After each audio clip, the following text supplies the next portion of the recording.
Saint-Tiche et Évodie, ce programme dans lequel nous exhortons les hommes et les femmes à être d'un même sentiment dans le Seigneur. C'est une joie pour moi d'être avec vous à nouveau. C'est vrai que le mois dernier, nous n'avons pas pu nous voir pour quelques questions techniques, mais ne vous inquiétez pas, nous sommes désormais à notre rythme de croisière et nous nous retrouverons donc tous les premiers lundis de chaque mois comme aujourd'hui sur cette même chaîne.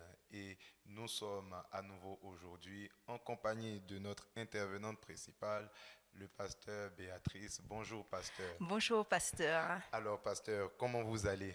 Je vais très bien. Je vais très bien et très heureuse d'être ici encore aujourd'hui. Nous également. Alors pasteur, avant d'entrer dans le vif du sujet, je me rappelle encore de l'histoire dont on avait parlé précédemment sur la surprise que le cher Isidore a eue avec son ex-fiancé et puis son ami. Est-ce que vous avez, avant qu'on entre dans notre sujet du jour, un conseil à donner à des gens qui sont en relation et qui font face à des disputes, un conseil en quelques mots? Alors déjà, la première chose, je me suis rendu compte que ce n'était pas si rare que ça. Mhm. Parce que depuis l'émission, justement, j'ai eu des témoignages dans ce sens. Ok. Donc, ce n'est pas rare. Mhm. Et en termes de conseils, c'est vrai que tout ce qu'on a pu voir aussi, vraiment Mhm. la communication Mhm. et vraiment Mhm. vraiment parler et avoir recours aussi aux aînés dans la foi, que Mhm. ce soit Amen. les pasteurs ou les responsables, ne pas rester seul dans cette situation. Mhm. Et puis, voilà. Et surtout aussi, ne pas parler. Donc, parler aux Mhm. bonnes personnes Effectivement. et ne pas divulguer Mhm. l'information à tout le monde. La discrétion, Mhm. vraiment le maître mot également dans ce type de relation. Mhm. Amen. Amen. Alors aujourd'hui, nous allons parler d'une autre surprise que Aquilas a eu, la surprise de découvrir que sa femme était sa bailleresse. Donc nous allons suivre tout de suite le témoignage d'Aquilas et nous reviendrons.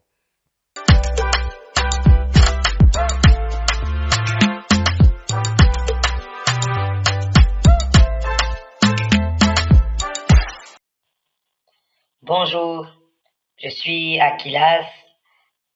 Je suis marié avec Priska depuis 10 ans et nous avons 3 enfants. Je viens profiter de cette plateforme pour exposer une situation assez troublante euh, et sérieuse dans mon couple. Depuis que nous sommes mariés, je m'occupe essentiellement des charges de la maison. C'est vrai que dans mon éducation, on m'a fait comprendre que c'est l'homme qui devait tout assumer dans la maison et ma femme aussi le croit. C'est vrai que mon travail n'était pas très satisfaisant en termes de rémunération. J'avais vraiment du mal à, à joindre les deux bouts du mois. Voilà, j'essayais de trouver de quoi arrondir les fins de mois et c'est vraiment au forceps que j'arrivais à gérer les charges de la maison, le loyer, les factures, l'école des enfants, etc. Priska fait du commerce, mais bon, avec ce qu'elle gagne, bon, elle ne participe pas particulièrement aux charges de la maison parce que, voilà, dans son entendement, et puis bon, après, c'est vrai, dans mon éducation aussi, c'est le mari qui s'occupe vraiment de la maison. Et ça n'a pas été évident toutes ces années, mais je n'étais pas au bout de mes peines. Il y a 2 ans, malheureusement, j'ai perdu mon emploi. Et ça a été très difficile parce que là, il fallait vraiment se démener à fond pour pouvoir ramener euh, de quoi subvenir aux besoins de la famille. Sans compter que le propriétaire de notre domicile, de notre lieu de résidence, me relançait, voilà, par rapport à la date limite de paiement des frais de logement, et ce d'ailleurs depuis que nous avons aménagé, ça a été vraiment compliqué, mais ces 2 dernières années, il y a eu vraiment encore plus de pression. Je crois que vraiment ma santé a commencé à en pâtir parce que j'étais tout le temps en train de chercher de quoi faire. Voilà, j'ai passé plusieurs entretiens d'embauche qui n'ont pas été concluants. Et jusqu'à aujourd'hui, voilà, j'essaie de valoriser mes compétences, avoir vraiment la possibilité de pouvoir amener, voilà, quelque chose pour pouvoir gérer les besoins familiaux. Alors, donc, il y a peu, un jour, après un autre entretien, un énième entretien non concluant, je suis rentrée à la maison, bon, un peu dépitée. Bon, j'avais décidé de faire un peu de rangement, donc j'ai commencé à ranger les choses dans la chambre, et puis, euh, je tombe sur quelque chose, une chose à laquelle je m'attendais absolument pas. Un titre foncier au nom de mon épouse, Prisca. Alors, déjà, je me suis dit, waouh, en fait, on se démène toutes ces années, mais mon épouse est propriétaire d'un bien immobilier.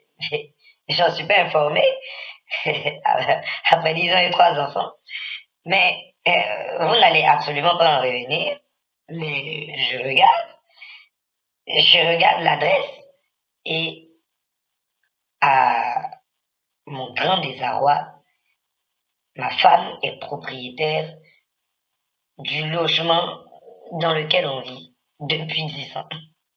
Incroyable. En fait, c'était tellement, c'était tellement lunaire que j'ai vérifié à plusieurs reprises avec le contrat de bail pour m'assurer.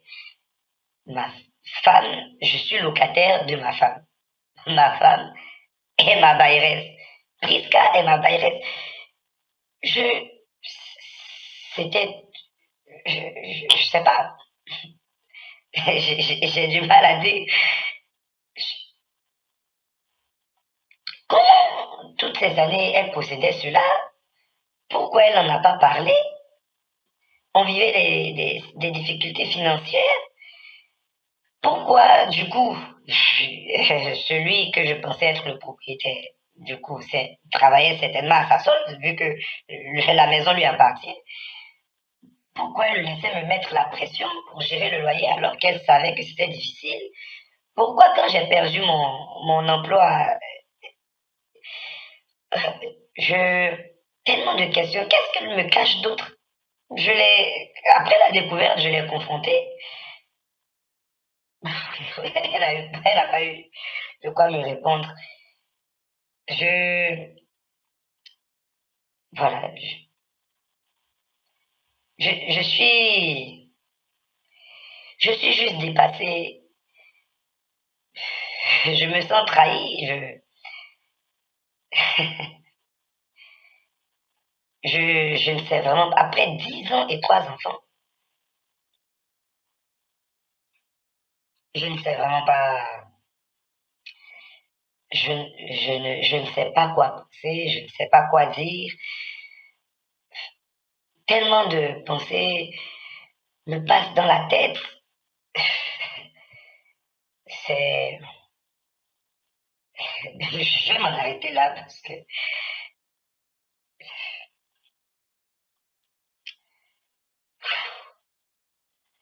je ne sais vraiment pas. Je ne sais vraiment pas.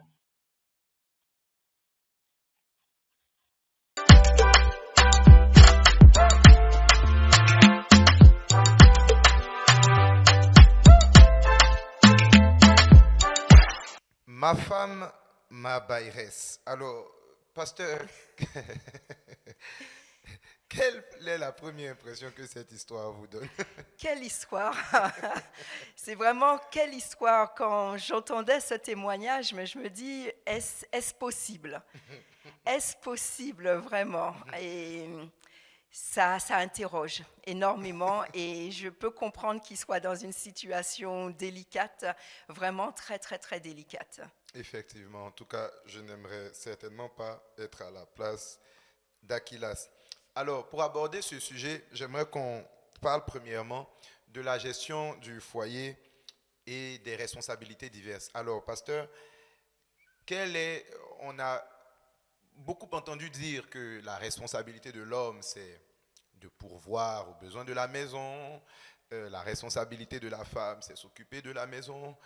En quelques mots, quelle est concrètement, d'après la parole de Dieu, les responsabilités respectives de l'homme et de la femme dans le couple? Alors c'est vrai que l'homme, il est le chef de famille. Il est le chef de famille et il a effectivement cette responsabilité de pourvoir aux besoins du foyer et Ok. de sa famille. D'accord? Mhm. Donc ça, c'est clair Ok. à ce niveau-là. Après, nous avons la femme, dans la mesure du possible, peut apporter aussi sa contribution. Ok. C'est vrai que si elle n'a aucun revenu, elle est femme au foyer, effectivement. Elle sera en charge de son foyer et ce sera le mari qui va pourvoir. Mais tout dépend aussi de la situation. On a des femmes qui travaillent, et de plus en plus on a des femmes qui travaillent. Et donc l'argent qu'elles auront, ce n'est pas forcément de l'argent de poche. Ok. Donc c'est toute une discussion aussi dans le foyer pour pouvoir répartir un peu aussi les charges. Et puis il faut aussi du bon sens. Ok. Ça va dépendre aussi du montant du salaire de l'homme. Si nous avons un homme, une femme qui travaillent tous les deux et que par rapport aux charges et que l'homme ne peut pas subvenir à toutes les charges qui peuvent être élevées par rapport à son salaire, c'est vrai que la femme sera amenée aussi à aider dans la mesure du possible, même si l'homme reste le chef de famille et c'est à lui qu'incombe justement de pourvoir aux besoins. Ok, ça tombe bien parce que justement, la question suivante que j'allais poser, c'est est-ce que, parce que l'homme est le chef de famille, il doit tout prendre en charge absolument ou, bon, dans quel cas il doit tout prendre en charge, dans quel cas sa femme peut l'épauler? Alors, tout prendre en charge, c'est s'il est le seul à travailler. Ok. Donc, forcément, s'il est le seul à travailler, il va pourvoir, il va tout prendre en charge. Ok. D'accord? En fonction, après, on a certaines situations aussi où, au départ, la femme ne travaille pas. Oui. Donc, l'homme, il va tout prendre en charge, mais peut-être que son salaire n'est pas suffisant. Ok. Et on a aussi donc certaines femmes qui sont amenées à travailler, même si c'est à mi-temps, mais à apporter une certaine contribution pour pouvoir aider effectivement dans le foyer. Mais c'est... on voit une évolution à ce niveau-là. On se rend compte que les femmes de plus en plus sont amenées à participer de façon raisonnable. De façon raisonnable. Et on aura peut-être l'occasion d'aborder cette question, mais c'est toujours important, c'est bien que chacun ait son compte bancaire et puisse dès le départ définir qui va prendre en charge quoi. Mais il ne faut pas que ça dédouane l'époux. Il reste le chef de famille. Il faut qu'il garde ça en tête et qu'il puisse agir en conséquence. Alors, du coup, est-ce à dire, parce que vous dites effectivement que même quand il y a une forme de collaboration, l'homme doit garder en tête qu'il a la responsabilité.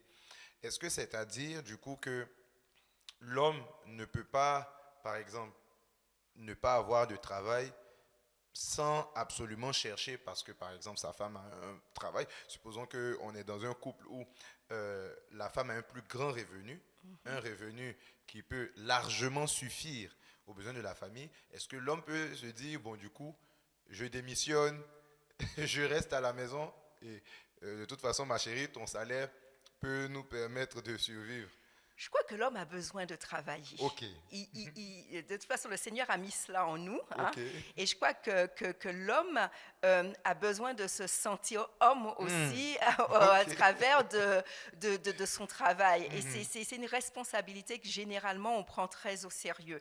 Et on voit tout le mal-être qui peut exister effectivement dans des foyers lorsque, même si tous les besoins sont couverts, mais couverts par la femme, il y a vraiment un mal-être.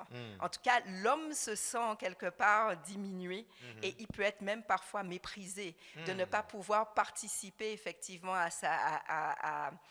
au foyer, tout ce qui est nécessaire au foyer, parce que il intègre normalement cette notion de responsabilité et de pouvoir apporter quelque chose, et puis cette nécessité de pouvoir travailler, de générer, de produire quelque chose, et de savoir que je participe au bien-être de la famille, au bon fonctionnement de la maison. Donc, un homme qui se dit, bon, ma femme travaille, les revenus sont conséquents, je reste à la maison tranquillement, là, c'est source de problèmes. C'est vraiment source de problèmes à la maison. Wow.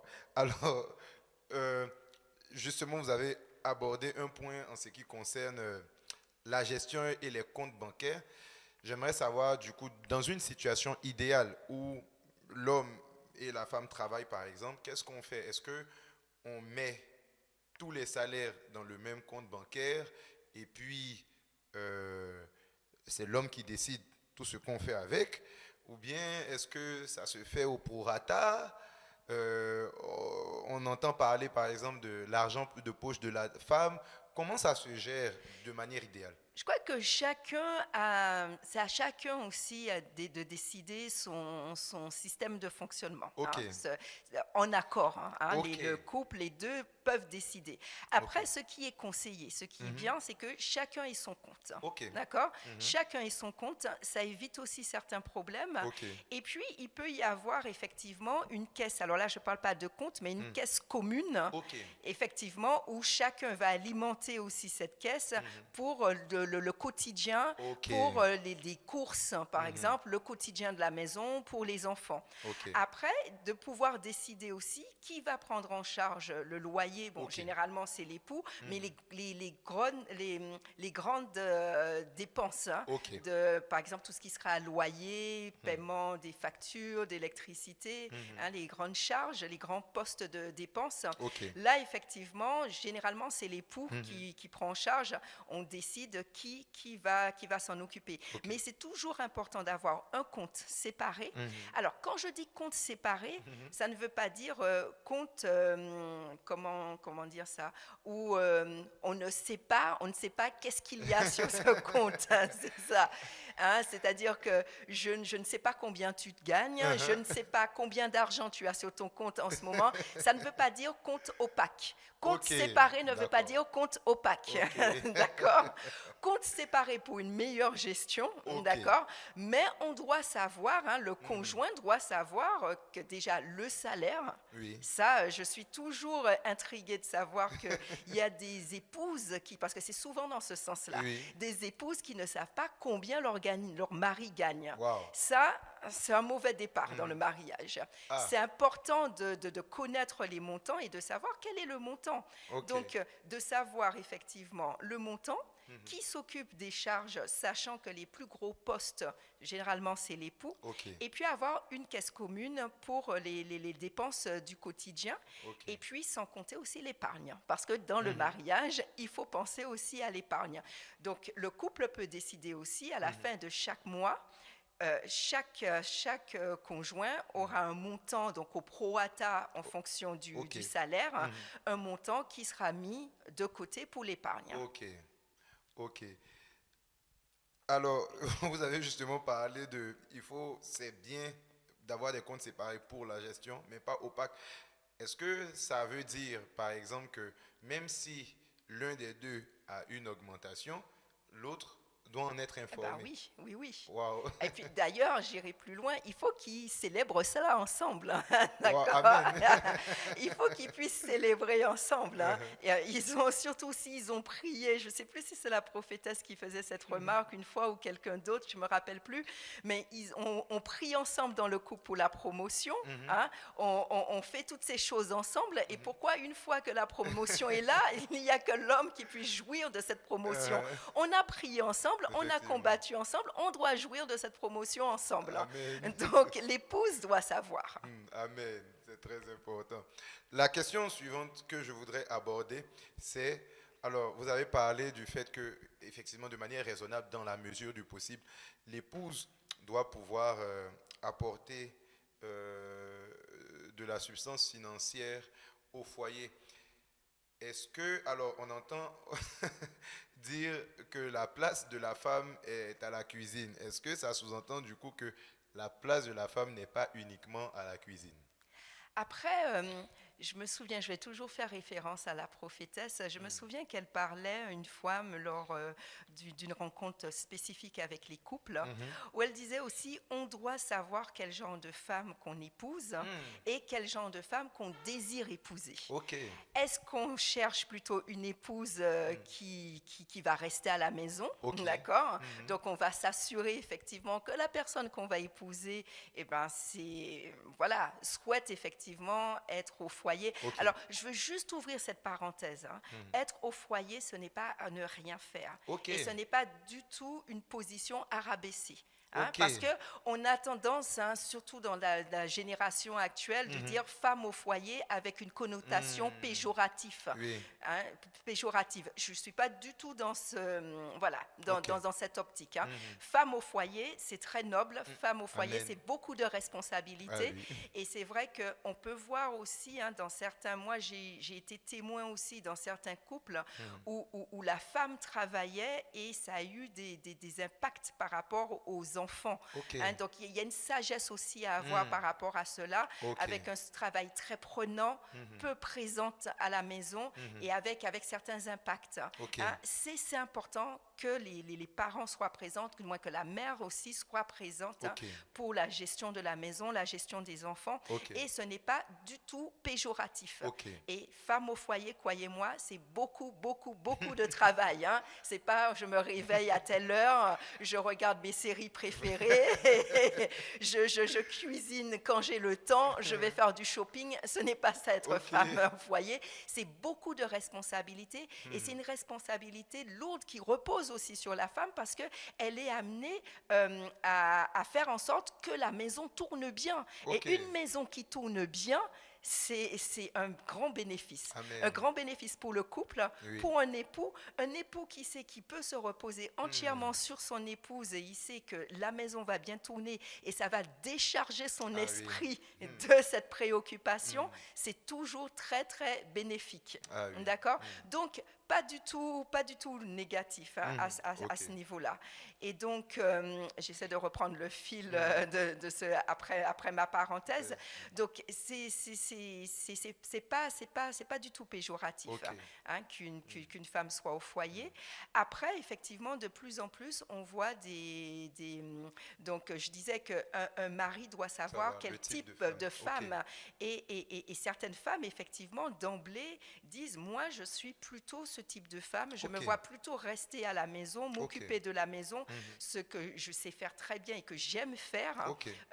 Voilà, en tout cas, qui sent une vocation par rapport à cela. Et il y a d'autres femmes, et ce n'est pas à juger, il y a Ok. d'autres femmes qui, d'emblée, vont dire, non, moi, j'ai besoin de travailler. Ok. Il ne faut pas stigmatiser l'une ou l'autre, Ok. d'accord? Il y a certaines femmes, effectivement, qui préfèrent, qui disent, en tout cas, moi, je préfère travailler. Ok. Donc déjà, l'époux, il doit savoir, lui, quel genre de femme il cherche Ok. et quel genre de femme il a épousé par rapport à cela. Ok. D'accord? Il ne pourra pas demander à une femme qui se voit plutôt femme au foyer, s'occuper de la maison, des enfants, s'occuper de son époux, être aux petits soins.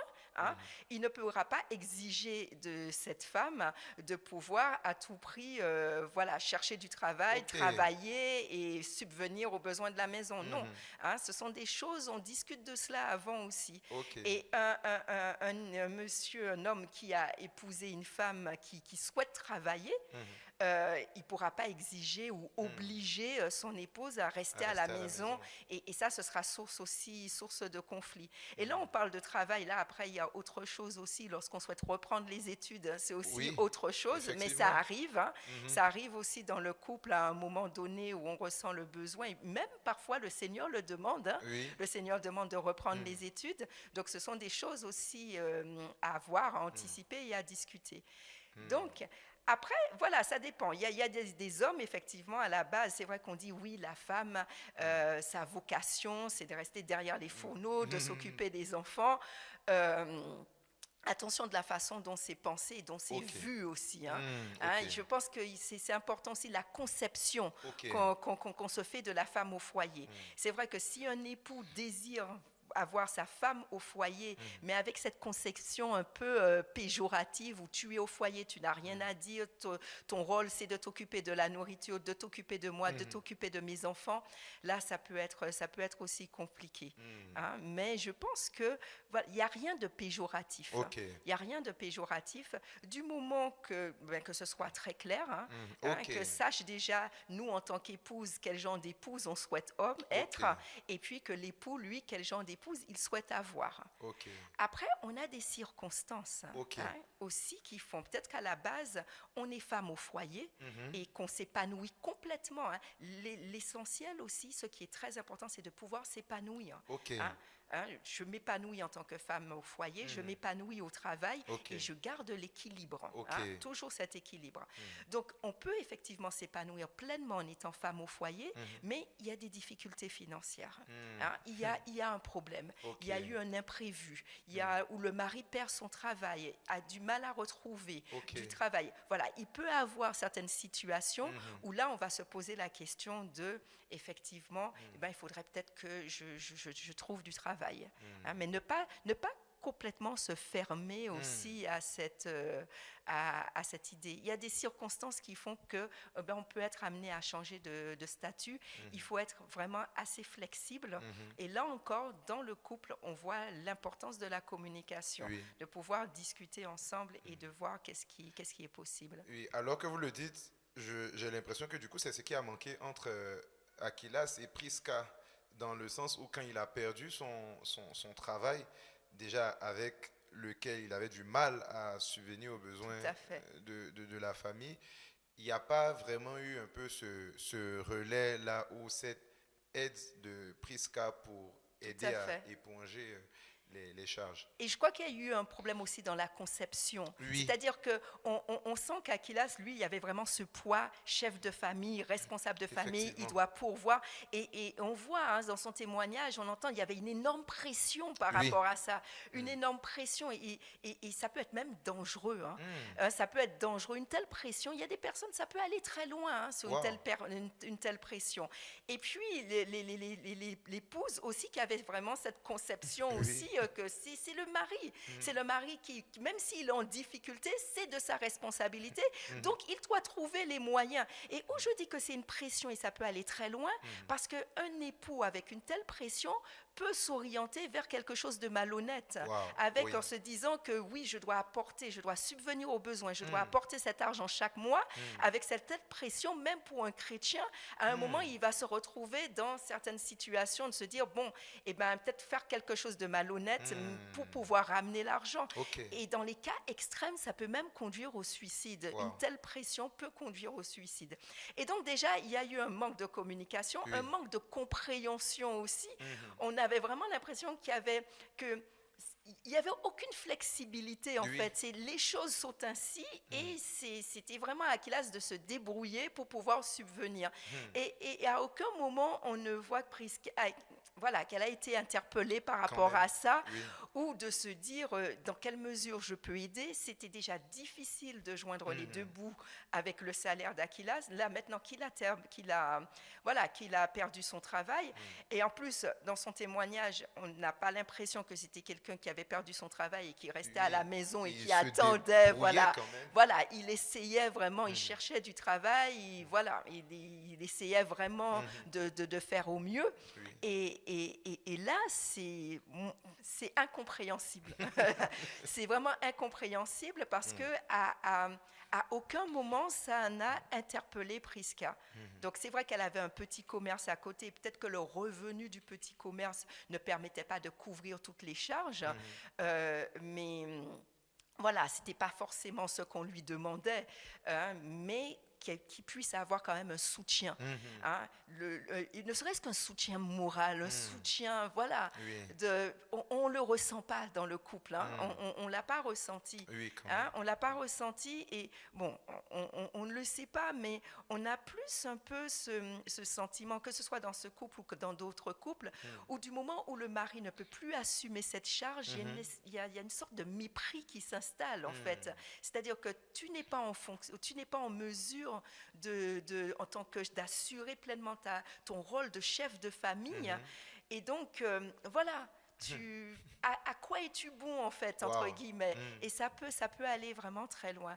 Et où je dis c'est incompréhensible, c'est que cette femme voyait son mari souffrir. Quand même, oui. Voyait son mari souffrir et avait une solution en fait. Et avait une solution. C'est vraiment dommage. Vous avez parlé à un moment donné du type d'épouse qu'on veut être et de l'autre côté du type d'épouse qu'on veut avoir.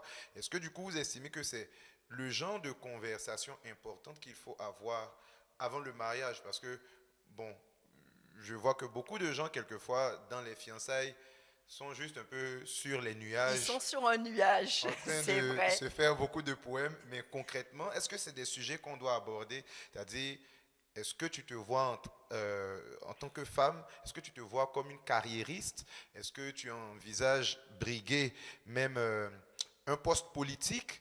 Est-ce que c'est le genre de conversation qu'il faut mettre sur la table et évaluer? Tout à fait, c'est extrêmement important parce que ça va impacter le couple. Ok. Ça va impacter le couple. De la même façon qu'avant le mariage, on doit discuter par rapport à l'appel. Oui. En tout cas, si on sait qu'on a un appel, on doit en discuter. On doit discuter aussi du nombre d'enfants, ou est-ce qu'on veut des enfants ou pas d'enfants, parce qu'il y, Ok. y a des personnes, il y a des épouses qui ne veulent pas d'enfants ou des époux qui ne veulent pas d'enfants. Donc, on doit avoir ce type de discussion Ok. et on doit aussi avoir, et j'ai l'impression que c'est un peu occulté. On parle de beaucoup de choses, on peut parler de beaucoup de choses, comment, où on veut habiter, comment on va aménager la maison, on va parler aussi de qui on va inviter au mariage, on va parler de beaucoup de choses, Oui. mais on ne va pas forcément penser, et ça c'est extrêmement important, de comment on se voit. Est-ce Ok. qu'effectivement, parce que quelqu'un qui est carriériste, c'est quelque chose, on doit en discuter parce que ça a un impact. Oui. Ça a un impact sur le foyer, ça aura un impact aussi par rapport aux enfants, c'est-à-dire une simple question, est-ce que je veux d'abord m'épanouir pleinement et évoluer dans ma profession avant d'avoir des enfants? En tout cas, Ok. si c'est quelque chose que j'imagine, c'est-à-dire que je suis carriériste, là encore, c'est pas péjoratif. Ok. Voilà, c'est-à-dire que on peut désirer, on peut être ambitieux Ok. professionnellement. Ne voyons pas du tout cela comme. Après, c'est comment on va y arriver. Ok. Mais on peut, il faut être aussi ambitieux, Ok. de se dire que bon, je vais pas rester toujours au même niveau, que je me vois si j'ai un appel aussi au niveau de la politique. Voilà. Ok. Donc c'est pas quelque chose à étouffer. Ok. Tout à fait. Mais c'est quelque chose à anticiper et de Ok. se dire que bon, est-ce que effectivement on va avoir les enfants un peu plus tard parce que on va avancer d'un point de vue professionnel d'abord. et après on va se poser, on va avoir les enfants. Donc c'est quelque chose, on doit discuter de cela. Après aussi, il faut trouver un équilibre parce que j'entends aussi dans les couples où des femmes sont frustrées Oui. parce qu'elles vont dire elles ont dû arrêter leurs études ou elles n'ont pas fait la carrière qu'elles auraient voulu parce que on a privilégié l'homme et où on a privilégié la famille, les enfants. Il ne faut pas que ça devienne non plus source de frustration. Ok. Parce qu'une épouse, effectivement, qui à un moment ne va pas forcément le verbaliser, et puis à un moment, comme ça, lors d'une dispute, lors d'une discussion, qui va voilà, mettre sur la table, mais oui, mais moi, j'ai toujours voulu être médecin, je prends un exemple comme ça, j'ai toujours voulu être médecin, j'avais les capacités, en tout cas, je sentais cet appel, mais que là, quand on s'est marié, ben, j'ai dû mettre entre parenthèses, parce qu'il y avait ta carrière, il y avait les enfants qui sont venus très vite, et j'ai dû mettre cela entre parenthèses. Et donc, ça aussi, ce sont des choses, il faut discuter. Surtout quand on se marie ou on est sous des études longues, c'est un doctorat, médecin, et parfois, c'est possible, ça arrive qu'on se marie, c'est-à-dire que le mari a déjà son poste, mais que l'épouse, elle est encore dans ses études parce qu'elle est dans des études longues. Et ça aussi, ça doit être discuté, parce que la question est de savoir, une fois on sera marié, tes études vont se finir. Tu vas être médecin, c'est-à-dire que est-ce qu'à ce moment-là, tu tournes une page, c'est-à-dire que là, maintenant que les études sont finies, maintenant tu te consacres à la famille, les enfants arrivent tout de suite, ou est-ce que tu as la possibilité d'exercer et les enfants un peu plus tard? Wow. Et ça, vraiment, il faut en discuter. Wow. Le mariage, c'est pas pour les enfants. Vraiment, je le redis. Il faut être mature. Et ça, c'est le genre de discussion à aborder avant. Waouh, le mariage, ce n'est pas pour les enfants. Le Second aspect de cette histoire que je voudrais qu'on aborde, ce sont les possessions matérielles. Alors, est-ce que être un dans le mariage signifie absolument tout mettre en commun? Alors déjà, on doit savoir qu'est-ce que l'autre a. Ok. Déjà. Quand on arrive dans le mariage, si l'autre a une maison, a hérité d'une maison ou a certains biens ou a eu un héritage, ça doit être, ça doit être connu. Ok. D'accord?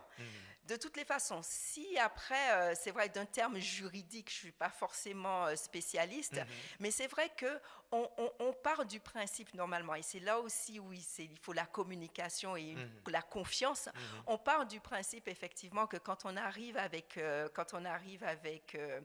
ces choses, si on n'a pas de contrat, un contrat spécifique, voilà, ce sont des choses dont le couple, ce sera au bénéfice du couple, et les deux vont jouir de cela. Je trouve bizarre quand même, où quand même le mariage repose sur la confiance. Oui. Je trouve dommage où effectivement on est déjà, on a un bien et qu'on se marie et qu'on ne profite pas dans le cadre du couple de ce bien. Si ce bien immobilier se trouve justement dans le pays ou dans la région où on habite, qu'on ne puisse pas en profiter et y vivre, c'est quand même dommage. Oui. Hein? Et si c'est un bien qui est à la location, c'est important de discuter dans le couple, qu'est-ce qu'on fait avec l'argent de cette location.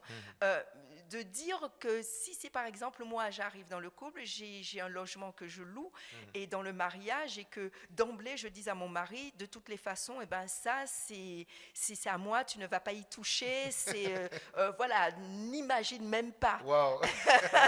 N'imagine même pas, et en plus je ne vais pas te dire qu'est-ce que je vais faire avec cet argent. Ça pose problème.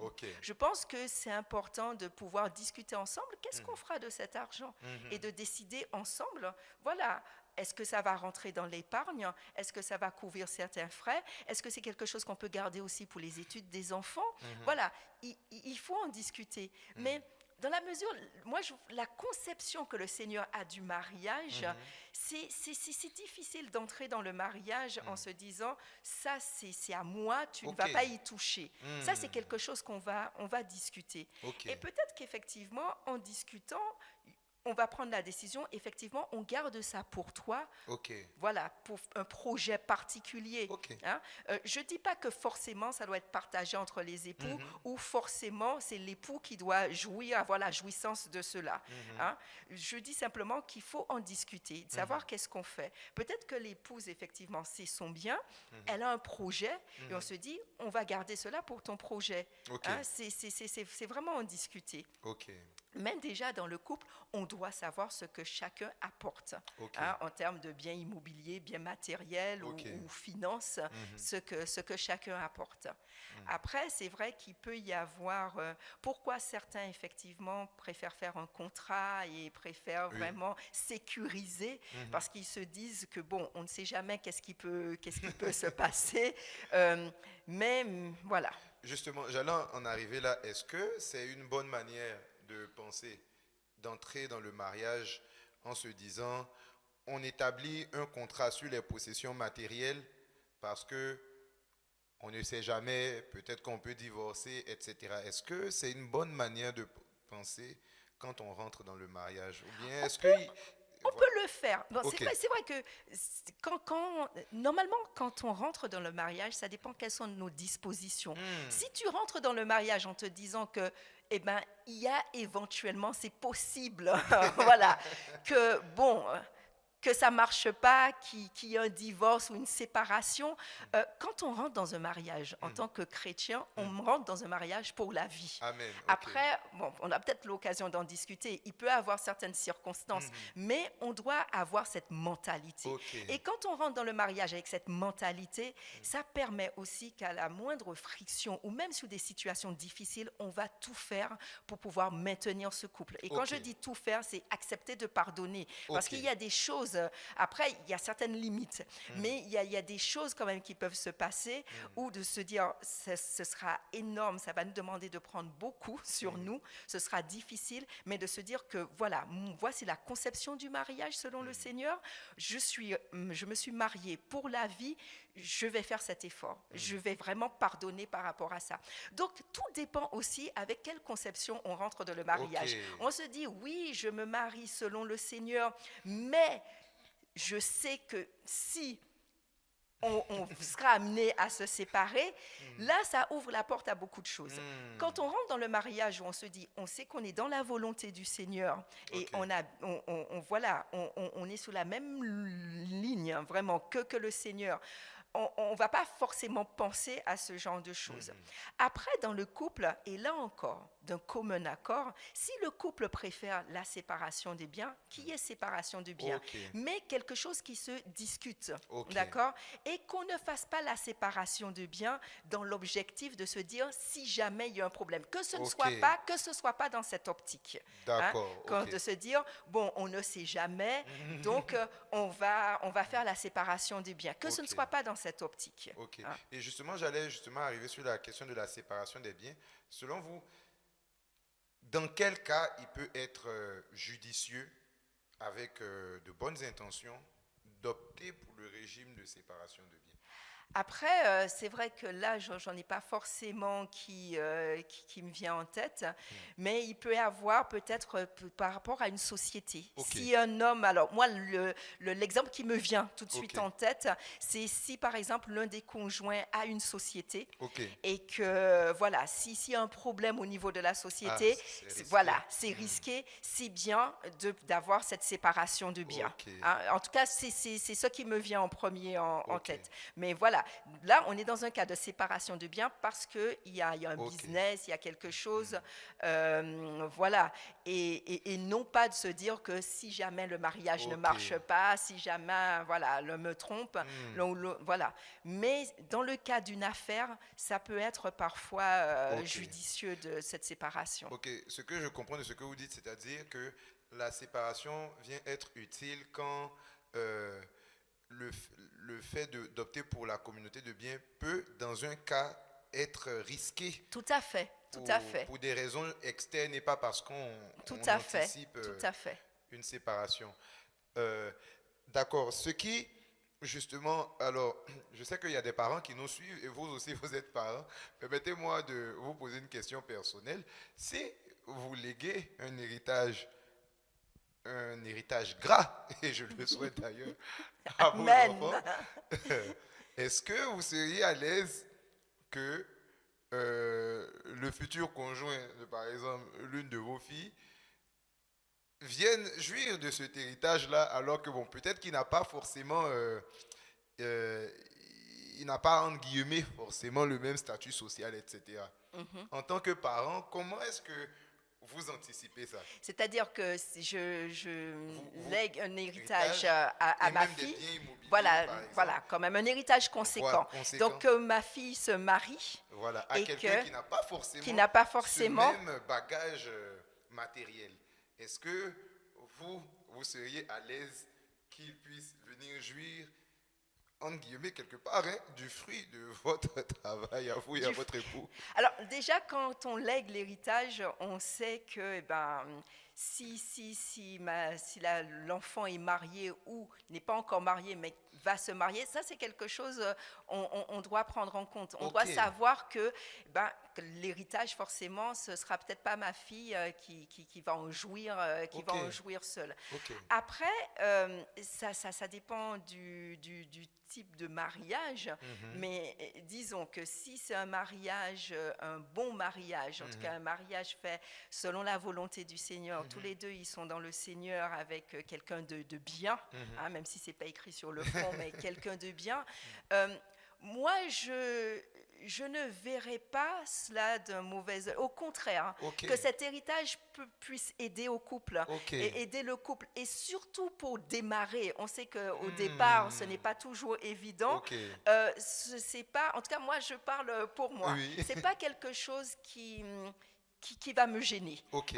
Parce que une fois le conjoint, il rentre dans la famille, il épouse, Effectivement. il rentre dans la famille et il fait partie du coup de ma famille. Ok. Donc c'est pas quelque chose. Voilà. Après peut-être se dire bon, il faudrait certaines garanties, ça dépend de la relation qu'on a aussi avec son enfant. Ok. Ça dépend aussi de la relation et on peut aussi conseiller. On peut conseiller, mais je ne serais pas forcément réticente. Bon, je parle pour moi. Oui. Je ne serais pas forcément réticente, mais je me dis que si ça peut être un coup de pouce Ok. pour le couple, pourquoi pas. Pourquoi pas. Après, ça veut dire que cet héritage, je le fais de mon vivant aussi. Ok. Donc, oui, c'est vrai. aussi, si je le fais de mon vivant, je vais attendre peut-être de voir aussi comment les choses se passent. Ok. Ou si, voilà, entre-temps, j'aurais pas de mal à le faire. Ok. J'aurais pas de mal à le faire. Peut-être avec certaines garanties, si Ok. c'est dans le cadre d'un testament, de mettre certaines garanties, mais je le ferai. Ok. Ok. C'est bien à savoir qu'il y a des parents qui ne sont pas forcément gênés par rapport à ça. Ce qui nous emmène du coup à notre dernier pan de cet échange, c'est la question des secrets.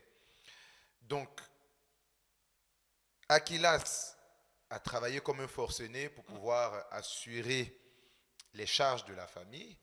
Il a perdu son emploi, mais il a essayé de trouver des solutions honnêtes, comme il le dit, pour pouvoir continuer de pourvoir aux besoins de la famille. Et puis, il se rend compte, après 10 ans de mariage, que 10 ans, 10 ans et 3 enfants. C'est incroyable, Voilà, 10 ans et 3 ans. enfants. On ne parle pas un mois de mariage, on parle de 10 ans de mariage. Après 10 ans et 3 enfants de mariage, qu'il est le locataire de sa femme. C'est exactement le cas. Et juste, c'est d'autant plus cruel que c'est pas apprendre que mon épouse a un bien en quelque part, mais c'est apprendre qu'elle a un bien et qu'on occupe ce bien. C'est ça en fait. C'est ça qui est difficile aussi. Alors, la première question que je me pose, avant même d'adresser ce sujet en particulier, c'est est-ce que on dit absolument tout à son conjoint? Et sinon, est-ce qu'il y a des cas dans lesquels on peut faire de la rétention d'informations? Alors, pourquoi on ferait de la rétention d'informations? Du moins, je ne vois pas dans quel cas on rentre, on devient une seule chair, on est ensemble, on est amené à vivre ensemble. Je ne vois pas pourquoi on devrait cacher certaines choses. Tout doit se savoir. La dernière émission, on parlait effectivement, c'est par rapport à un problème de santé ou autre chose, on doit en parler, une stérilité ou autre, on doit en parler. Là aussi, on doit en parler, parce que dans quel intérêt on cache cela? Et c'est la question qu'on se pose aussi avec Prisca. Quel est l'intérêt de cacher cela? Et c'est là le problème, en fait. C'est là le problème. Parce qu'en plus, certaines personnes cachent certaines choses de peur que le mariage ne se fasse pas. On va cacher certaines choses parce qu'on se dit ça peut être un obstacle au mariage. Mais là, avoir un bien, je ne vois pas, en tout cas, je ne vois pas en quoi ça peut être un obstacle. Au contraire, exactement, au contraire. Donc, voilà, je me dis que si on est amené, si on se pose la question de cacher quelque chose, on va chercher à cacher quelque chose. On a honte de cette chose, donc on va cacher. Le fait de cacher qu'on est père d'un enfant, voilà, qu'on a eu un enfant avant le mariage, on a honte de cela, ou on se dit ça va empêcher le mariage, donc on va cacher cela. Donc, voilà. Même si ce n'est pas à faire, on peut comprendre. Mais là, dans le cas d'avoir un bien immobilier, je ne vois pas quel est l'intérêt de cacher. En tout cas, je me dis que forcément, on n'est pas sur un intérêt louable. On n'est pas sur quelque chose de louable. Ça c'est clair. Ça, c'est clair. Wow. Alors, comme la dernière fois, je vais prendre certains exemples qui vont peut-être un peu tourner un peu autour des finances et de la profession. Supposons par exemple que les deux conjoints travaillent pour des entreprises concurrentes et qu'il y a des clauses de confidentialité, du coup, est-ce que je partage Non, je ne partage pas par contre, hein. Je ne partage pas. Ok. Alors, le On deuxième... doit tout se dire, mais attention quand même. Ok, ah d'accord. Alors, le deuxième cas de figure que je voulais prendre, c'est, par exemple, bon, l'un des conjoints est dans le ministère. Est-ce qu'il a un devoir de communication absolue sur tout ce qui se passe? C'est-à-dire, par exemple,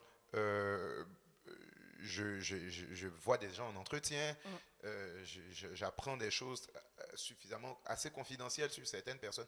Est-ce que j'en parle systématiquement à mon époux? C'est-à-dire, bon, par exemple, vous êtes pasteur, est-ce que vous venez, par exemple, un dimanche, vous avez 10 entretiens, plusieurs personnes vous parlent de leur vie, est-ce qu'en rentrant à la maison, vous devez dire systématiquement Systématiquement, non. Ok. Systématiquement, non. Après, ça dépend aussi si le conjoint est dans le ministère Ok. ou voilà, on souhaite échanger par rapport à une situation particulière. Bon, après, même si le conjoint n'est pas dans le ministère, on peut échanger sur certaines situations, mais sans nommer pas forcément. Voilà, on peut effectivement vouloir un point de vue où on peut prier ensemble pour certaines choses, mais ne pas forcément. Il faut faire très attention. Il faut faire très attention et ça dépend du type d'épouse qu'on a aussi. Hein. Mais ça arrive. Hein. Il y a des épouses qui parlent énormément. Wow. Donc, il faut faire attention aussi à ce niveau. Mais généralement, il faut que les choses soient... Ça reste quand même dans le domaine de la confidentialité. Ok. Alors, vous avez abordé un point tout de suite que je n'avais pas forcément prévu, mais que je trouve intéressant. Dans le cas où le conjoint n'est pas très discret, qu'est-ce qu'on fait? C'est-à-dire, je ne sais pas, supposons que on est en passe d'acquérir un bien immobilier. Si j'en parle à mon conjoint, toute la terre risque d'en être informée. Qu'est-ce qu'on fait dans ce genre de situation? Déjà, la première chose, on doit connaître son conjoint. Hein. Et ça c'est important. On doit savoir, l'épouse doit savoir, en plus de se connaître, doit savoir, parce qu'on doit savoir aussi si nous-mêmes, on aime parler. Donc, dans ces cas-là, quand notre époux vient nous dire quelque chose, quand on se connaît, on dit non, je préfère que tu gardes ça pour toi, parce que je sais que j'irai en parler avec mes amis. D'accord? Donc, se connaître soi-même et connaître aussi son époux. D'accord? Après, l'exemple de l'acquisition d'un bien immobilier, c'est difficile quand même de passer à ce stade sans que le conjoint ne soit au courant. Mais de bien briefer quand même, hein, de lui dire effectivement, d'attendre que la transaction se fasse et puis qu'on n'a pas besoin d'en parler non plus, qu'il faut une certaine discrétion. Mais c'est toujours compliqué lorsqu'on a une épouse qui ne tient pas sa langue. Hein. Bon, je parle d'une épouse, hein, peut-être que parce qu'on le voit plutôt avec l'épouse, mais il doit exister des époux aussi comme ça. Mais c'est très très compliqué. C'est vraiment très compliqué parce que ça nous pousse en quelque part à garder certaines choses, alors que normalement on devrait en parler. Mais on va attendre vraiment la dernière minute pour pouvoir en parler parce qu'on sait que tout le monde sera au courant. C'est toujours délicat. Oui. Wow. Ça me rappelle une histoire populaire dans mon pays. Je profite pour faire un clin d'œil à l'apôtre parce qu'il la connaît. C'est un homme qui devait voyager pour aller justement en France et qui dit à son épouse, ne dis à personne. Et l'épouse va en parler à sa meilleure amie en lui disant, ne dis à personne. Et de fil en aiguille, et le jour du voyage, il se trouve que un peu toute la famille et tout le village attend l'homme à l'aéroport pour voyager alors que personne n'était censé en être... C'est vraiment un problème. Une épouse qui parle trop, c'est vraiment un problème. Alors, donc dans le cas de Prisca et Aquilas, la question que je me pose c'est, bon, on connaît un peu la mentalité de Prisca, l'homme doit tout faire. Je me permets peut-être de lui donner un peu le bénéfice du doute, de se dire que si je lui avais parlé de mon bien immobilier il ne voudrait peut-être plus travailler, mais bon, on voit clairement que c'était pas le genre d'Aquilas. Alors, si je suis du coup une femme et que j'ai j'ai une possession immobilière, peut-être même qui m'a été léguée après le mariage, donc peut-être qu'on n'a pas eu l'opportunité d'en parler dans le mariage, qu'est-ce qu'on fait du coup pour ne pas que ça, je sais pas, ça pousse l'homme à se décharger de ses responsabilités. Déjà, dans le cas échéant, bon, on ne sait pas si elle avait ce bien avant ou après le mariage, mais du coup, dans ce cas échéant, est-ce que elle aurait dû en parler? Oui, elle aurait dû en parler. Là, on ne parle pas d'une voiture. Hein. Ah oui, Voilà, ah oui, on parle quand même d'un bien immobilier, ah d'un oui. bien immobilier. Et, euh, et de savoir qu'en plus, ils habitent. Et la question, au-delà du fait, ils devaient en parler, la question qui se pose, c'est qu'est-ce qui est fait avec l'argent? Parce qu'ils ils payaient ce loyer. Effectivement. Donc, qu'est-ce qui est fait avec cet argent? Mhm, Et je pense que même si je pense qu'il y a déjà une mauvaise base au niveau du mariage si on se dit que si j'en parle à mon mari, il ne voudra pas travailler. Il y a un problème en quelque part. Hein. Il y a un problème en quelque part. Donc, effectivement, dans ce cas-là, on voit, dans le cas d'Aquilas, on voit que c'était pas quelqu'un qui voulait effectivement. reposer, qui voulait se reposer sur cela. Mais si c'est une crainte, il faut en parler. Il faut en parler, il faut crever l'abcès en fait. Peut-être qu'il y aura une dispute, ça va entraîner voilà, une dispute, mais il faut en parler. Il faut en parler. Et à ce moment-là, dire, voilà, qu'est-ce qu'on fait de ce bien et qu'est-ce qu'on fait du revenu de ce bien. Ok. Hein. Et je pense que le couple en plus serait plus à l'aise, entre guillemets, si effectivement il y avait ce loyer en moins à payer. Effectivement. Hein, le couple serait plus à l'aise et aurait pu utiliser l'argent aussi pour autre chose. C'est Effectivement. ça, et utiliser l'argent pour autre chose. Après, voilà. Avoir cette mentalité, bon, peut-être parce que moi, je ne l'ai pas, mais avoir cette mentalité de se dire que, bon, peut-être que dans certaines sociétés ou dans certains contextes, hein, effectivement, il y a vraiment ce risque hein, de se dire, bon, je ne vais pas travailler. Mais la question que je pose, c'est, est-ce que tu connaissais la personne? Est-ce que tu connaissais vraiment la personne avec qui tu t'es marié?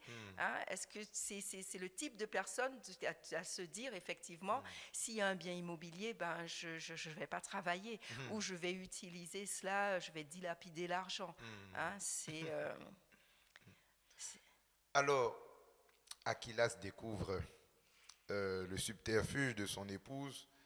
La question que je me pose, et bon, il le dit lui-même, il ne sait pas quoi en penser. Il ne sait pas qu'est-ce qu'elle peut lui cacher d'autre. Oui. Et voilà la question du divorce aussi. Le hante. Est-ce que, bon, déjà, est-ce que dans ce genre de situation, on peut divorcer? Alors, déjà, la première chose, ce qui est difficile aussi pour Aquila, c'est qu'il n'a pas eu de réponse. Effectivement. Il n'a pas eu de réponse. Donc, Là, il ne sait pas le pourquoi elle a agi comme ça. Il ne sait pas qu'est-ce qu'elle a fait avec l'argent. Donc, c'est encore plus déstabilisant. Après, la question du divorce. Question épineuse. Wow. Question épineuse. En tout cas, lui, il se pose cette question. Il se pose la question du divorce dans la Bible. Hein. On sait que le divorce... Déjà, la première chose à savoir, Dieu il déteste le divorce. Okay. Hein, c'est quelque chose de très clair à ce niveau-là. Il le dit très clair, c'est dit très clairement dans la Bible, dans Malachie 2, Dieu déteste le divorce. Okay. Après, on a un cas. Hein, on a un cas qui est spécifié, et c'est Jésus qui en parle, hein, qui en parle lui-même dans Matthieu, et qui dit dans le cas de l'adultère. Okay. Hein, d'accord? De l'adultère, c'est possible. Alors, adultère, c'est au sens large du terme, dans le sens que c'est toute pratique immorale, sexuelle, voilà. Mais ce qu'il faut savoir, c'est que c'est permis, mais c'est pas exigé. Hein. Déjà Ok. dans la Bible, hein, Ok. dans la Bible, c'est C'est-à-dire, permis. il ne doit pas forcément avoir divorce. Voilà, comme ça. c'est-à-dire, Ok. voilà, dans le cas, c'est vrai qu'on dit, on peut divorcer dans le cas d'un l'adultère. adultère, hein, mais c'est pas une obligation, c'est pas exigé, hein, ok. c'est permis. Hein, mais l'objectif, c'est de ne pas divorcer, du moins, voilà, on Ok. est marié pour la vie. C'est là encore, on a le pardon. Hein, on a le pardon qui rentre en compte, en jeu. Après, effectivement, il peut y avoir d'autres cas. Ce n'est pas mentionné dans la Bible. Hein, donc après, c'est plus une question de sagesse. Ok. Mais c'est vrai que si la vie d'un des conjoints est en danger, Ok. hein, là, voilà, il peut y avoir séparation Ok. et divorce. Ça, c'est vraiment... il y a beaucoup, alors les positions divergent par rapport à cela. Hein. Les positions divergent parce que ce n'est pas quelque chose qui est marqué noir sur blanc, du moins inscrit dans la parole de Dieu. Les positions divergent. Il y a certains pasteurs qui vont appliquer voilà, à la lettre. Ok. Et en disant que si on n'est pas dans un cas d'adultère, même si on est une femme battue, même si, voilà, une femme constamment humiliée, on va rester dans le mariage. Et c'est vrai que c'est beaucoup de culpabilité aussi pour la femme, du moins, voilà, de se dire, et surtout quand il y a des enfants aussi, hein, il y a cette question. La femme a souvent cette question aussi de l'enfant, et il va rester, au-delà de ce que dit la parole, va rester parce qu'il y a les enfants. Donc, il y a certains pasteurs qui seront vraiment, non, tu restes. Même si tu es battu, tu es frappé, tu restes. Après, il y a d'autres pasteurs ou hommes de Dieu, hein, qui vont dire, dans ce cas, dans le cas où la vie est en danger, voilà, vaut mieux se séparer, parce que quel est l'intérêt effectivement de rester si à la fin on meurt? Parce qu'il y a des cas, hein, Oui, où dans un mariage chrétien où l'épouse elle est décédée. Donc c'est triste. c'est très triste. C'est très, très triste. Alors, la question est de savoir, est-ce que dans le cas là, d'Aquilas et de Prisca, est-ce qu'on est dans un cas, voilà, où, donc, effectivement, on n'est pas dans l'adultère, hein, mais est-ce que ça peut être un cas où il peut y avoir séparation? D'accord. Donc, on a dit dans le cas où la vie est en danger. Là, on va se dire, la vie n'est pas en danger. Ok, la vie n'est pas en danger, mais le mariage repose sur un mensonge. Il y a un mensonge, en fait. Okay. Alors, après, la question est de savoir, quel est le degré, le niveau de mensonge, de se dire, est-ce qu'il peut y avoir séparation? Après, il y a deux choses. Il y a divorce et séparation. Okay. Hein? Est-ce qu'il y a une séparation? Le divorce, on sera dans une séparation légale, ou est-ce qu'on peut se séparer? Je ne sais pas effectivement si ce cas, on se dit, est-ce qu'on peut aller jusqu'au divorce? Mais je me dis que, alors là c'est moi qui parle, hein, c'est la femme qui parle avec une certaine sagesse divine, je l'espère, et de se dire que, est-ce qu'il y a suffisamment d'éléments effectivement, hein, là on est quand même sur une perte de confiance, on est sur un mensonge, sur une perte de confiance, sur tout ce que ça a eu à provoquer, parce qu'on est quand même sur un homme qui a été détruit au-delà de l'annonce de la découverte, mais c'était déjà un homme qui avait été détruit, parce qu'il y avait cette charge qui pesait sur lui, le travail qu'il ne trouvait pas, la position d'être au chômage, donc il était déjà détruit à ce niveau-là, et il y a cela qui voilà, vraiment un coup de massue, il y a cela qui vient s'ajouter, et je peux comprendre que ce soit difficile de faire comme si de rien n'était. Et alors, dans ce cas, il faudra le pardon, quoi qu'il en soit, parce que Dieu nous appelle à pardonner. Hein, mais le pardon n'exige pas toujours à ce qu'on puisse rester ensemble. Hein. Donc, il faudra pardonner. Mais je pense que tant qu'il n'aura pas de réponse et tant qu'il y aura une indifférence par rapport à cela, ce sera très difficile de reconstruire la relation. Très, très, très difficile. Parce qu'on peut avoir c'est vrai qu'il peut y avoir le pardon avec une forme de repentance de la part de Prisca, et on remet toutes les choses à plat et on voit comment on reconstruit quelque chose ensemble, d'accord. Mais il peut y avoir, en tout cas moi, le sentiment que j'ai, c'est qu'il y a vraiment une indifférence en Oui, fait, hein, une indifférence, et ça va à la méchanceté, même la quand même. cruauté, ça Quand va même, très oui. loin, ça va très loin. Ça va vraiment très loin parce qu'elle a été témoin, elle a vu son mari, elle a vu comment son mari pouvait souffrir, tout ce qu'il pouvait faire pour pouvoir ramener cet argent, et de se dire, et il y a beaucoup de secrets en fait, parce qu'il y a le secret, parce que Aquilas ne savait pas qu'il y avait ce logement, il y a le secret, il ne sait pas qu'est-ce qui est fait avec l'argent, C'est ça. et il peut s'imaginer beaucoup de Beaucoup de choses, choses. et de se dire, est-ce qu'il n'y a pas un autre homme en fait qui jouit de cet argent, hein? Est-ce qu'il n'y a pas un autre ménage, hein? On pense souvent à l'homme qui trompe Son la épouse, femme, effectivement. mais ça existe aussi. Oui. Et je pense que tant qu'il n'aura pas de réponse à ces questions, ce sera très difficile, malgré le pardon, ce sera très difficile de rester de rester dans cette relation, de vraiment rester dans cette relation. Il peut peut-être effectivement une séparation temporaire, voir comment les choses évoluent, mais de ne pas penser au divorce systématiquement, Ok. hein. Moi, je pars du principe, effectivement, un divorce vraiment quand la vie est en danger, où Ok. là, effectivement, on peut envisager le divorce. Ok. Là, il y a beaucoup d'éléments, effectivement, graves, Oui. hein, graves, de ne pas, peut-être que ça va aboutir à un divorce, mais de ne pas penser au divorce tout de suite, Ok.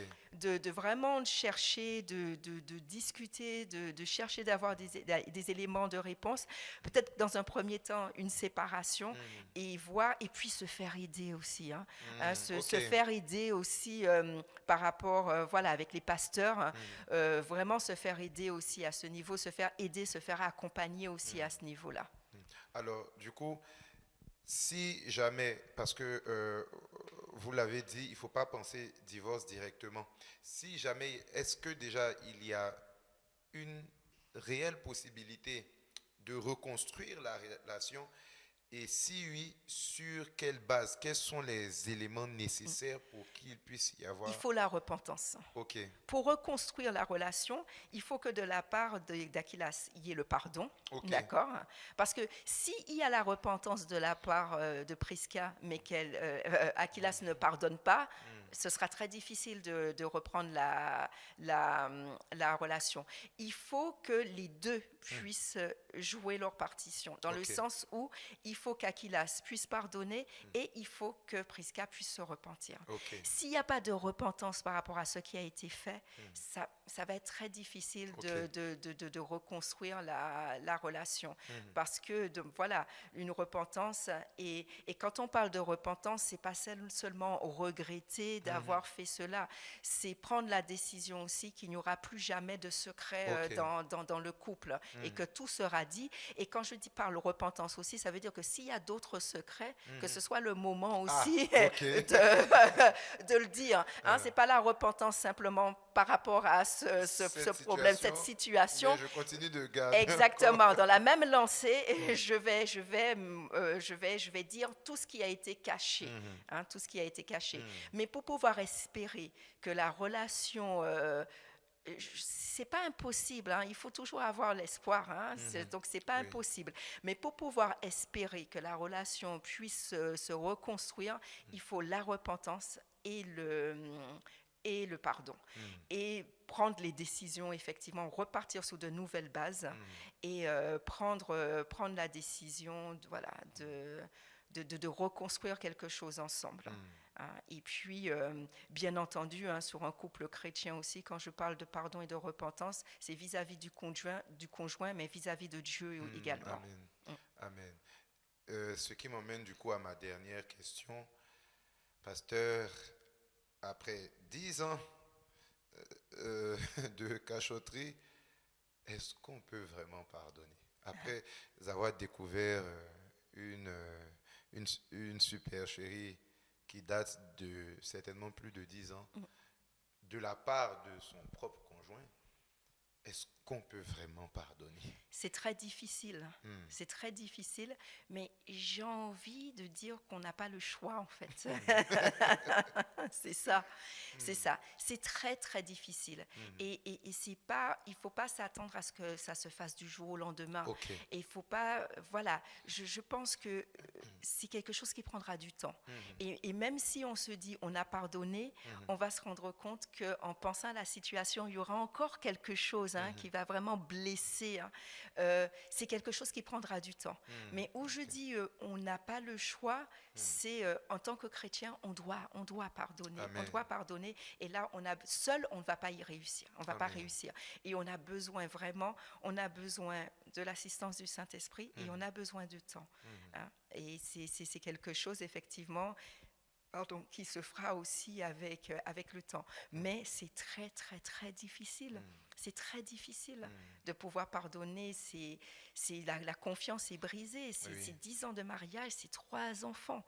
Et donc là, c'est très difficile. C'est très difficile de pardonner. Déjà de se remettre de cela, de ce qu'il a appris, déjà de se reconstruire. Mais la question, c'est s'il veut se reconstruire, le pardon doit faire partie il ne peut pas se reconstruire sans le pardon parce qu'il a besoin de se reconstruire. C'est vrai qu'il a eu un coup de massue, d'accord. C'est vrai que c'est très difficile, mais l'objectif, il doit se ressaisir, même s'il se ressaisit des années plus tard, mais il doit se ressaisir. Et donc il doit se reconstruire. Et dans la reconstruction, le pardon fera partie, parce qu'il ne pourra pas se relever s'il n'y a pas le pardon.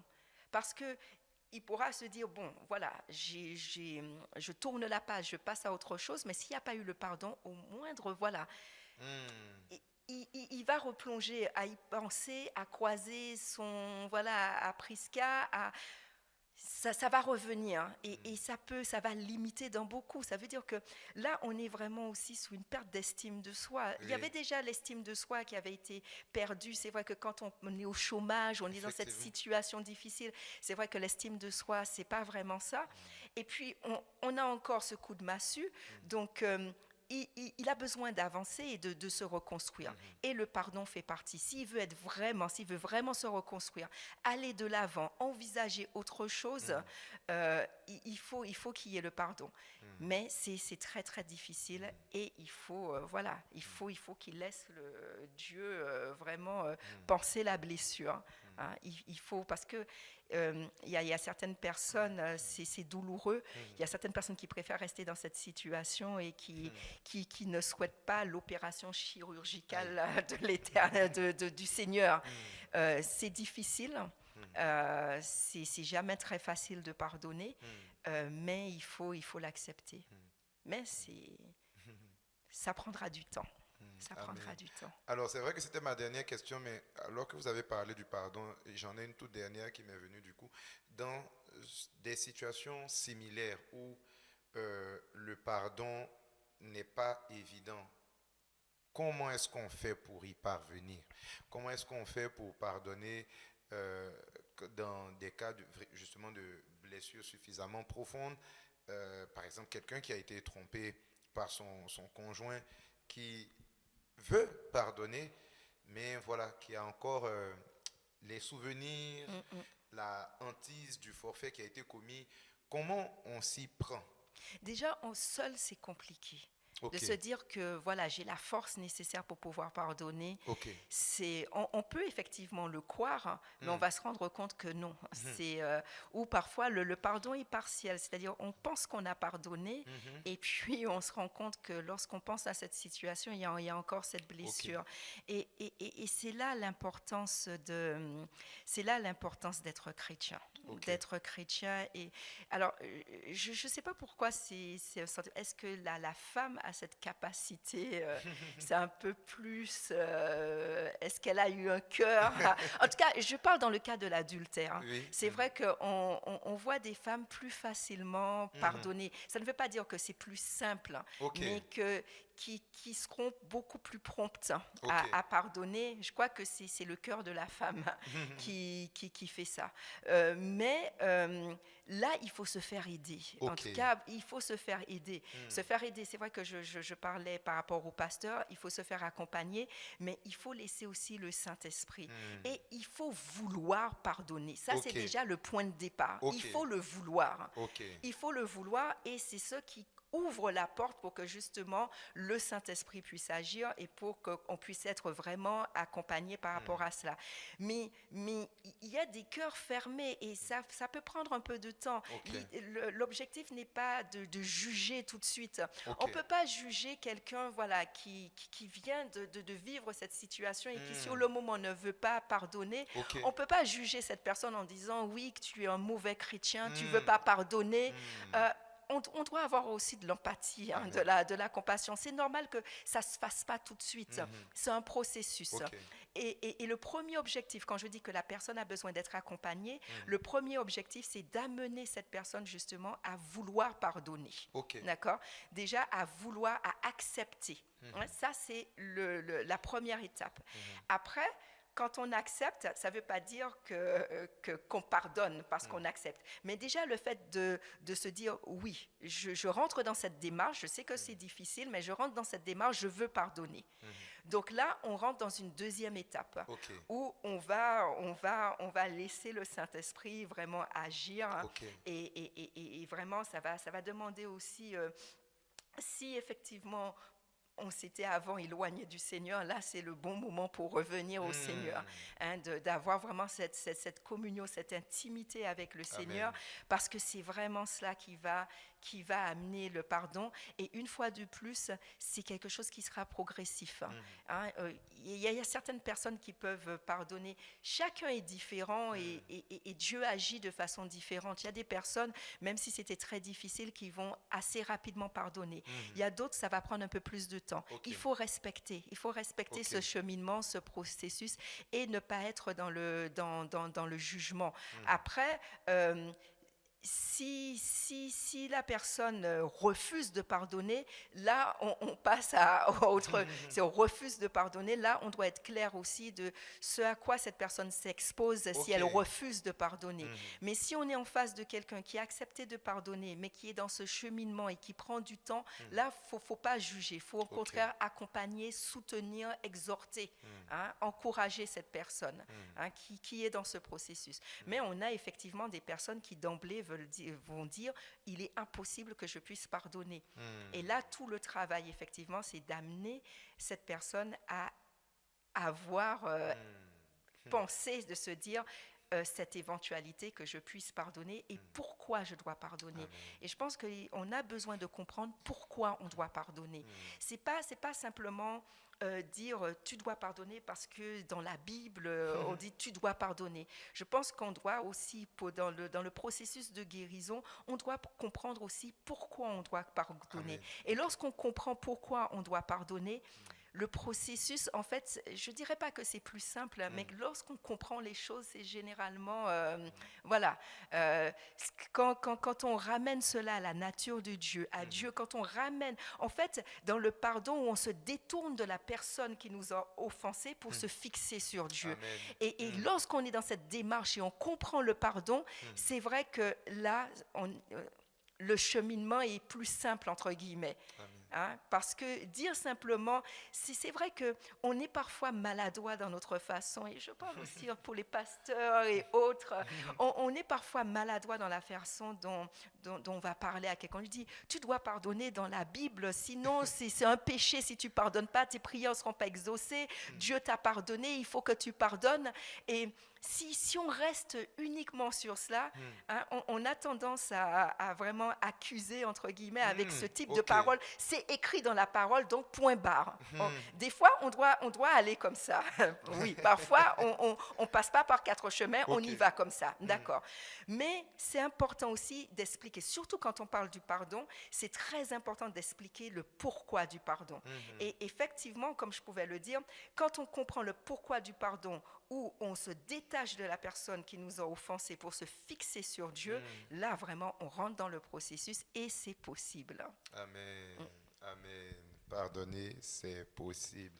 Amen. C'est sur ces paroles de sagesse que nous allons marquer la fin de cette émission. Merci beaucoup, Pasteur Béatrice. Merci, Pasteur Johan. Alors, donc, c'est l'opportunité pour moi donc, de vous dire que si vous avez une histoire que vous avez vécue, par rapport à laquelle vous avez besoin de conseils, vous pouvez nous contacter donc aux contacts qui vont s'afficher juste en dessous, au bas de l'écran. Et effectivement, si vous avez vécu aussi une histoire que vous estimez pouvoir servir à édifier plus d'un, vous pouvez nous la partager également aux contacts qui s'affichent et bien entendu en respectant votre intimité et votre anonymat, nous allons la partager afin d'édifier les hommes et les femmes à être d'un même sentiment dans le Seigneur. Donc, pasteur, on se donne rendez-vous le mois prochain. Le mois prochain avec plaisir. Amen. Que Dieu vous bénisse. Shalom.